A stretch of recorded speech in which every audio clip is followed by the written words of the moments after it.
Social media burnout is a real thing. If you've ever been stressed out about what platform to be on, what you should be posting, how often you should be posting, what the hell does the algorithm say? Today on the Evo Revo Show with our special guest, we're going to handle those problems and a whole lot more, all on today's show. Salon owners are some of the most amazing people on planet Earth. The only problem is sometimes their hearts are so big and they give so much of themselves to their staff and guests that it creates unintended consequences. Our goal is to change the industry by elevating the way the rest of the world sees salons, spas, and barbershops and give it the credibility that it truly deserves. This is the Salon Owner Evo Revo Show. Today's podcast is brought to you by Salon Scale, allowing you to charge by what you know, not by what you feel. So welcome to today's Evo Revo Show. With me, as always, is Doug Campbell. What's up, Doug? How are you this morning? Doing well. It's a beautiful day here. Dude, I love it. And so Doug and I crossed the coast, California and Florida. But the scales have been tipped in my favor today with another Californian. In fact, on the show with us today, social media expert and all-around awesome chick, Jamie Dana. What's up, Jamie? Good to have you on the show today, too. Hey, I'm excited to be here. It's really cool, to be honest, to see the behind the scenes of all this broadcast stuff. I'm just stoked to be here. This is cool. Sometimes we bring a little bit of fancy to the show. We do our best and make sure that things will. And inevitably something breaks like it does, but we do what we can and we make it happen. By the way, we're, like I said, Jamie and I are in Cali, Doug is in Florida. Where are you from? Meaning listeners, audio and or video viewers, where are you from? Do me a favor, sound off in the chat. We'd love to know. But Jamie, you were just talking about social media burnout, right? So many people are like, oh my God, if you don't have a Pinterest ads account, or if you're not on Clubhouse, or if you're not on TikTok right now, you are missing the game. And I think as a salon owner, you can get thrown 1,000 things that you think are very valuable that distract you. Can we talk about that today? Because I think that's real. And if you guys agree with me that burnout is a real thing, would you comment with the word burnout below? But yeah, would you talk about that for a little bit today, Jamie? Yeah, to be honest, this is actually something that I've been talking about on my Instagram. And when we started chatting this morning, you're like, let's talk about burnout, because this is something that I have been going through myself. And I finally feel like I'm like coming out of it. Like, I feel like I'm like coming out of the ashes and I'm like coming back to the fire that I've had inside of me. And I didn't realize that I was in such a kind of like a darker place, whether that was like the winter blues or just, and I live in Southern California. So like, let's be real, like we're not really getting the super bad winter blues here, but it rained yesterday. It rained like a week ago and I'm still recovering, right? I cannot say anything bad. I know there are people that live in snow for like 5 months. So, okay, let's be real here. But at the same time, I think what I was realizing, not just with myself, but with the stylists and salon owners in my audience, is I think for so often, for so many of us in this last year, I mean, we're just coming up on the 1-year anniversary of salons being shut down here in the United States. And I think that we haven't really processed everything that went on this year. And I think for a lot of us, we are just we're so good at being resilient. And this last year, we had to be resilient. We had to pivot. We had to move in different directions. We had to keep going. And I think a lot of us haven't realized, like, whoa, we went through a lot. And not just like us, but like our industry went through a lot. Clients, guests, everybody, right? I mean, everybody got totally rocked with like not having to get their hair cut for months on end, or having secret, garage haircuts and bathroom haircuts. Easy, Everybody basically like got a hairdresser haircut for the first time this last year. You know what I mean? Like all these weird things happened. It was trauma. If you look at it that way, it was a traumatic experience for a lot of people to figure out, like what new reality was for them. Yeah. And I think for so many, like salon owners out there, are we going to be able to stay open? Are we going to be able to reopen? Or am I going to be able to pay my staff? Am I going to be able to have a business at the end of this? And even just going through that is a traumatic experience. And then as a salon owner, having to support your stylists who are now going through the same emotions themselves. Will I have a job? Will I not have a job? Will my clients come back? And then on that end, the ripple effect is so big, right?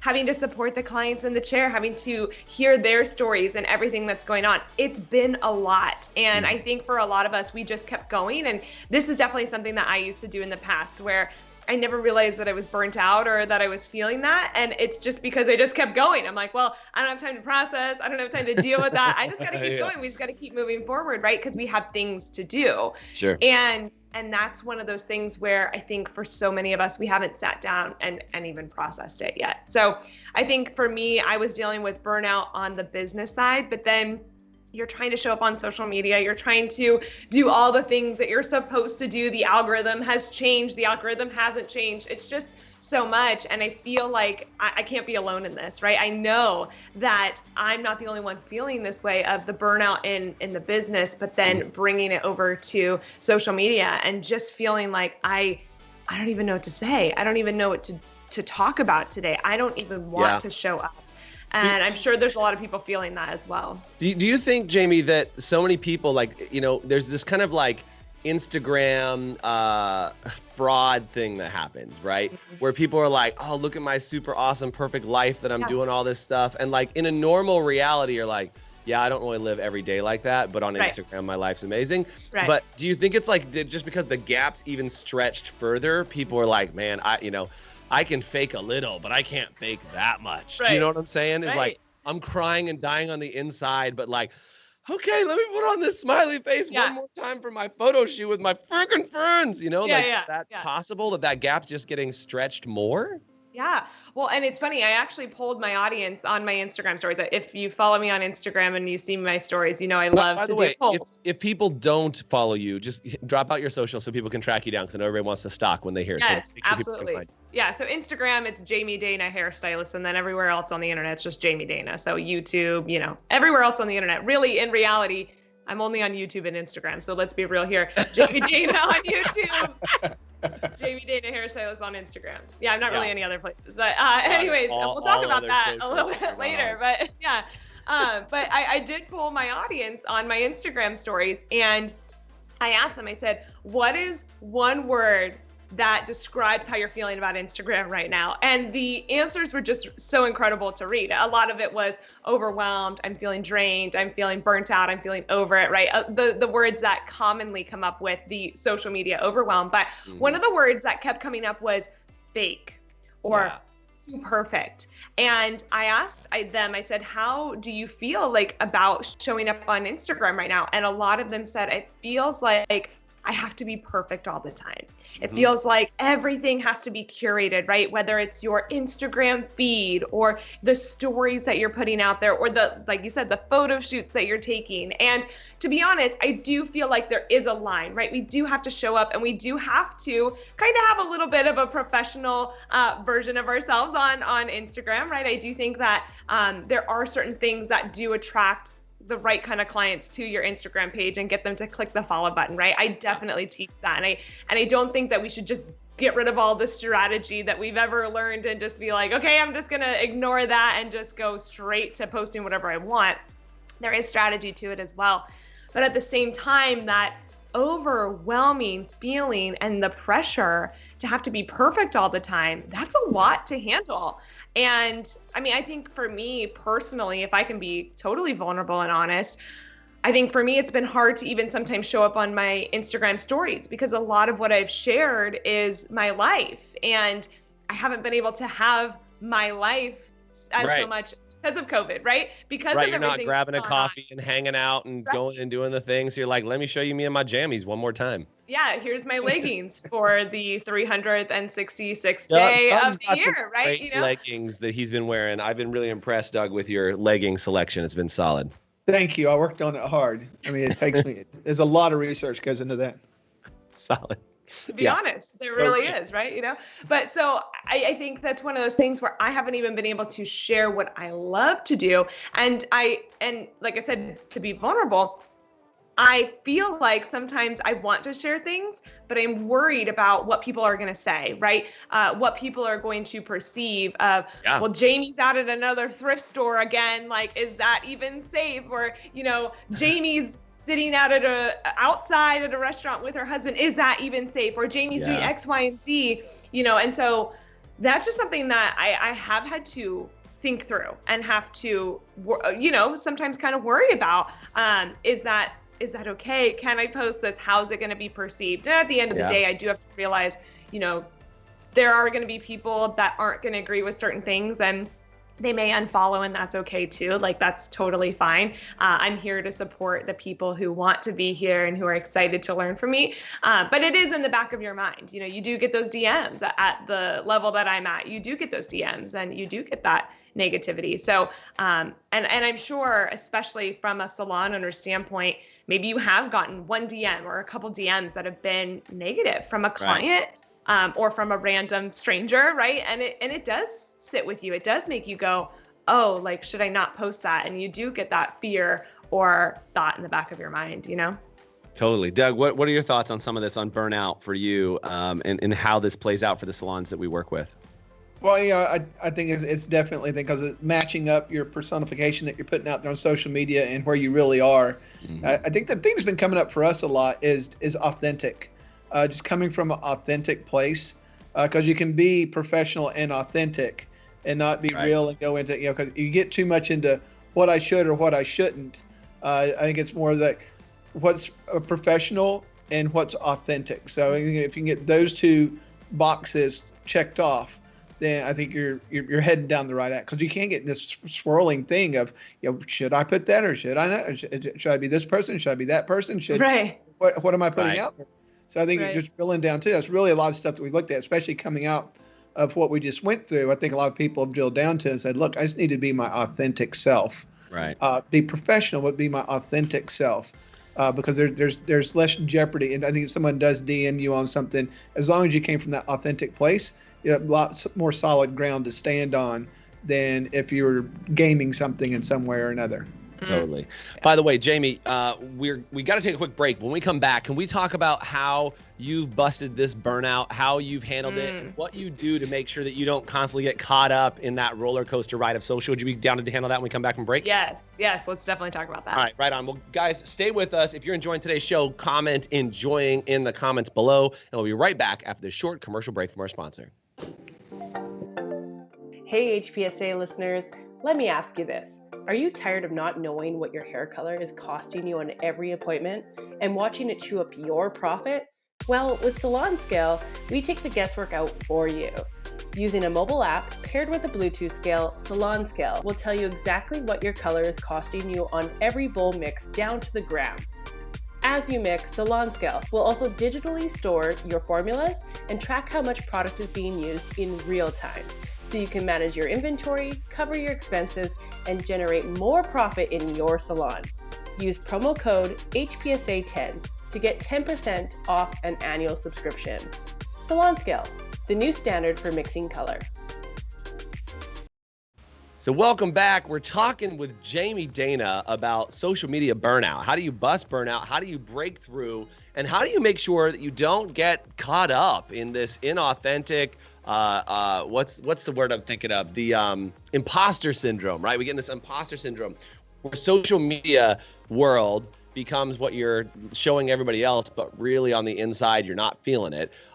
Jamie, you've been talking about this because you just recently went through this, right? Where you were overwhelmed. And like you said, you're not on all these other social media channels. You know, you were kind of took a break from YouTube for a little bit. Talk to me about how did you overcome that burnout? How did you come back? And how do you kind of prevent yourself from following every single latest trend on planet Earth? Gosh, it's one of those things where I feel like, and I don't know if anybody here is watching has been feeling this. And if you have, just go ahead and just type a yes in the chat or no in the chat if you're not. But I think I've seen so many educators lately, or just even people on Instagram or the gurus out there saying, you know, you got to make sure that you're posting reels. You got to make sure that you're posting on your feed and your stories at least once a day. You got to make sure that you're on Clubhouse. You got to make sure that you are posting on the Facebook page. Like, have you been active over there? Like, what about LinkedIn, right? What about TikTok? Right. What about Pinterest? Right. And the list can just go on and on and on. And not only are you hearing this from educators, but you're seeing other people talk about it, right? So it's one thing to kind of maybe say like, okay, well, that's not for me. Like maybe that educator's saying, this is the next thing, you have to do it, right? And you're like, okay, whatever. But then you're seeing all of these people you follow posting about Clubhouse or posting about all these other things that they're doing, you know, sharing their TikTok videos and creating reels. And then I think sometimes it's not just what we're hearing from the outside, but what we think in our own brains of like, well, if they're doing that, then I should be doing that too. Right. And right. Yeah, I totally. definitely found myself even in this. And like I said, I teach Instagram. This is what I do, right? Right. But I found myself in this, I should be creating that kind of content, or I should be showing up in this way because they're doing that. Mm-hmm. And it wasn't necessarily a comparison to other people, like, oh, like, look at how great they're doing, I should be doing that too. It was just more like, well, I got to keep up. Yeah, and they're there, so should I, basically. Right, and keeping up with this social media world, right? Like, should I be doing this? Should I have a podcast? Should I have, but be on Clubhouse? Like, should I do all the things, right? Yeah. And totally. One piece of advice that I got way back in the beginning of starting my business was focus on 1 to 2 things at a time. Totally. And that has been something that I've really stayed true to, is focusing on 1 to 2 things at a time that I love, that bring money into my business, that serves my audience, and that's it. And it's so freeing because it's given me permission to not have to follow the next trend, not have to do all these things. And when I say focus on 1 to 2 things at a time, I think Instagram in and of itself is like 5 platforms, right? You have Instagram stories, you've got the feed, you've got IGTVs, we've got now Instagram reels, we've got guides your and highlights, all of these things, right? Yeah, so many things. So when I say focus on 1 to 2 things, maybe for some of you listening, that's just literally posting on the feed and posting on your Instagram stories. That's it. And those are your 2 things that you're focusing on. Yeah. And I actually asked this yesterday on my Instagram stories of like, what are the 2 things that you're going to focus on to my audience? And so many of them were like Instagram and serving my clients, or Instagram and TikTok, right? Or whatever, right? Yeah. And pick the 2 things. And I think what so many people don't realize is I really only focus on 2 things. I literally only have my Instagram. And I don't even do all the pieces of Instagram. I really don't do Instagram, IGTVs.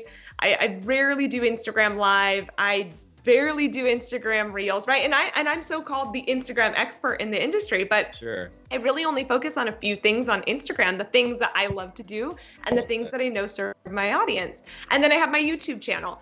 And to be honest, my YouTube channel, the only way that can live and breathe and survive on its own is because I do have a team helping me. I really, at this point, just show up and film the videos and everybody else takes care of the rest. I don't do a lot for the YouTube. And I do think that becomes part of the conversation as well, as we see so many of these educators or gurus doing all of the things. You see Gary Vee, right? He's like, show up everywhere. And in reality, he also has a team of 150 people who are doing stuff for him on all those channels. And I think you nailed it, right? And I see Maggie on here saying Clubhouse is sucking people's lives and neglecting the core things that are already working for them. Right. Yeah. I mean, that's such a massive thing. And I think to your point, man, Gary Vee's got tons of team that's making stuff happen. I just did a training session with D-Rock, who's Gary Vee's guy, who shoots all of his stuff. He did a whole training session for me and a couple other people. And it was just massive because, D-Rock runs a lot. And they're just like, look, just shove as much out there as you can on this platform, and Gary is a content machine, but he just sits in front of a camera and then somebody goes and spits that out for him. Does it all. And does it and like amplifies it. And I think sometimes, to your point, Jamie, you brought it up at the beginning, but even for us, right? Like producer Bob's on with us making this happen. And like I'm sitting here and I'm recording it, but I'm not going to touch it. It's going to go to Bob. It's going to go to Tara. It's going to go to Tyrell. It's going to go to Molly. It's going to go to like my whole team, and all this stuff is going to get put out. And I think sometimes salon owners can get caught up in competing with people and going, I'm overwhelmed because I'm trying to do it all on my own, as opposed to focusing on what's profitable, what generates a return, and get people's tools to create that leverage. Yeah, absolutely. And I think a lot of people aren't talking about that. They're not talking about the fact that everybody's got a team doing this. But I think especially as salon owners, because you do have a team, you have a team of stylists. And maybe for some of you, you do have a team that is helping you post on Instagram or create the content or whatever. But for some of you, you don't, and you're trying to do it all, and you're trying to manage a staff, and you're trying to keep your business open, and you're trying to do all these things, and no wonder why you're feeling burnt out and feeling like, what am I going to post on Instagram today? Because I literally have nothing left, So yeah, I mean, I know we had talked about how do we overcome this, right? Because I think for a lot of us, I think number one is giving yourself permission to focus on 1 to 2 things and to not stress about having to do it all. And I think, like I said, I do think the big one on Instagram right now is Instagram Reels. And there's a learning curve there. And will I say you should never learn them? No. Like, I definitely think that there is a benefit to learning them. But do you have to pour all your time and energy into them? No. Do what feels right to you and do what serves your audience, serves your clients, serves the people that you have already created in your little world, right? So how do we overcome that though? So I first think is, give yourself permission to just do what feels right to you. And then the second thing is take some time off, and not necessarily take some time off in your world, but take some time off of social media. Take some time off logged out. And again, I am the person that is the Instagram expert in this area. And I'm saying, take some time off. I know for myself that I have given myself permission to not post on the weekends. And that is something that took a while for me to get to, because I was always, I always had a story up. I always made sure that my little circle was lit up, right? I always made sure that I was showing up and sharing something valuable or just sharing something. And I've given myself permission to not have to do that.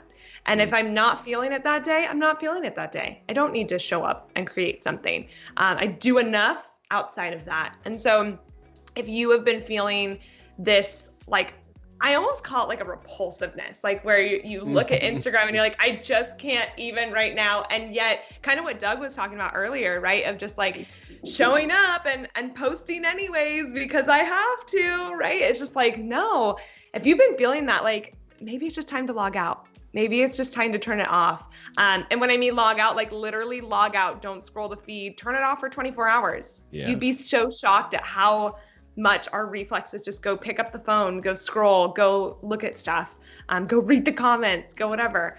And no one's going to miss you. If you don't respond to DMs for 24 hours, it's okay. Life will move on. It's going to be fine. And so, I think that's one of the big things that when I'm feeling in that place, I'm like, I just got to, it's like throw the phone on the other side of the room. I got to turn it off. Totally. Doug, you're pretty good at pulling back from social media, said sarcastically, because, to your point, you kind of pull away from it. But we built into our 7-day, we're doing something, Jamie, that we didn't tell you about. We do something called a 7-day Beautiful Minds Challenge. And one of the challenges during the 7-day Beautiful Minds program, which, by the way, if anybody wants access to that totally free challenge, just comment 7-day and we'll shoot it to you. But in that challenge, we have a social media blackout for 7 days. No social media, delete the apps off your phone, and just totally go dark for 7 days and just see what happens. And somebody said when they did it, they said, I realized I check my phone between 20 to 40 times a day, which, by the way, I think mine would be a hell of a lot higher than that. Mine would be way worse, to be honest. And they said it was 20 to 40 times a day the first day, and then it started slowing down and slowing down and slowing down. And I just realized how addictive that process had become in my life. And even for me, I'm like, I can't take 7 days off from social media because my whole business runs on social media. You know what I mean? And I think that's kind of one of those things that if you can really be disciplined enough to just, delete the app for a day, delete the app for a week. Because look, if your business runs on it, I mean, Jamie, I can't imagine you're like, let me just delete social media for the rest of my life, because then your business wouldn't exist. But could you just get that little break, that little window, that little breather to just kind of disconnect for a minute, reset your mind, get it right, and get back in again? Yeah. And I think I find once you do it, you're like, oh, I can actually do this, right? I think it's just that it feels a little scary of and I know that there is a salon owner or a stylist watching this thinking, I can't do that because what if that client DMs me, or what if we miss out on this thing or that thing? And it's like, the world is not going to fall apart. If you don't get back to them for 24 hours, it's going to be okay. And even maybe for you logging out for 7 days, there might be some DMs that come in, but post about it. Just say, hey, I'm going to be gone for 7 days. If you send me a DM, I'll get back to you, kind of thing. You could literally post that and it'll be okay. You're not going to die. No one's going to die because you took 7 days off of the platform. But I do think that the more you do it, the more your brain goes, okay, this is going to be all right. And I know for me, I do the 24-hour thing quite often, whether it's on the weekends or whatever. It really is a helpful reset for sure. Love it. Love it. Love it. Love it. Well, by the way, this has been an awesome topic today. Thanks everybody for chatting in. And thank you every single one of you for your comments and for your insights and for your knowledge and for playing along today. Because I think, Jamie, you bring up some amazing points is that sometimes we deserve a little bit of a blackout and to kind of get away. There's probably some new term besides keeping up with the Joneses. There's it's probably keeping up with the Kardashians. That probably was the appropriate way to say that. But I think it is one of those things of like trying to keep up with, any of those people that you look up to. And I mean, Jamie, you've got an amazing following on Instagram, and you and I know a couple other people kind of in this space that do some really amazing work. And I know how hard those guys work to stay where they are, guys and gals work to stay really on top of their game. But I really do think the more you can find an opportunity to take a break, take a time out, and take some space. And like you said, get really specific. And I love this detail. This is my big takeaway from today. You said not even just picking one or two platforms, but pick one or two things to master on the platforms, because to your point, Instagram has now become almost 7 social medias in one. Yeah. As opposed to what it was 5 or 6 years ago. And so that no wonder you're stressed out, is you got 7 social medias begging for your attention that are like 7 more social medias. And you have to learn all of that too, right? Like Instagram Reels, there is a learning curve to it. It's not like all of a sudden like, bam, I can just throw up an Instagram Reel, because the videos that you maybe have mastered to and learned how to create 3 years ago don't work for Instagram Reels. And maybe you're finding that like, I'll just put a couple hair clips together and turn it into an Instagram Reel and I can check that box. No, it doesn't work that way. Instagram Reels is a whole new piece of content, a whole new piece of entertainment. So yeah, it's a lot. And I do think that focusing on what am I going to focus on? Okay, am I going to focus on just my Instagram feed and your Instagram stories? That's enough. You don't have to do all the other things. And then maybe once you do feel like you've gotten to that place where you're like, okay, I'm feeling really good about what I'm creating for the Instagram feed and I'm showing up consistently and, our stories are doing really well. Maybe I do want to sprinkle in a video here or there, or one Instagram Reel here or there. Then you can do that. But it's only after you've fully mastered those things. And I think that's really going to help separate the people who are here for the long run and the people who are going to burn out. And I watch it happen. I see people that I sometimes watch and I'm like, oh my gosh, wow, they're creating all of this amazing content. It's so valuable. It's incredible. And then I watch them burn out and I see them ghost for a month, right? And that's not a good way to do it, right? I would rather just be slow and steady and just do my thing, I like it. Well, let's get Doug a few more followers. Doug, what's your Instagram handle? Rocking Doug. Rockin' Doug on Instagram, and we're gonna beat you up, buddy. So you can, or we're gonna beat your Instagram up so we can get you some more followers. But yeah, I mean, if you want to learn how to slow it down and pace yourself right, Rockin' Doug is the channel to follow. Also, do me a favor, follow Jamie Dana, hairstylist, on Instagram. If you don't already, you probably do, because she's a freaking rock star and puts out great content. Also, just recently relaunched YouTube and's got some great content over there at Jamie Dana. Jamie, thanks so much for hanging out with us. As always, pleasure to have you. I appreciate your insights and ability to get raw with us, get real with us, and talk about what the power of busting burnout can do. Thank you guys so much for watching the show, and have a great rest of your day. Bye, guys. Bye. Hey, guys. Bye. Thanks for listening to the Evo Revo podcast. Today's podcast was brought to you by Salon Scale, allowing you to charge by what you know, not by what you feel. Please subscribe, leave us a review, and you can always get more information, including show notes and the video episodes at evorevopodcast.com.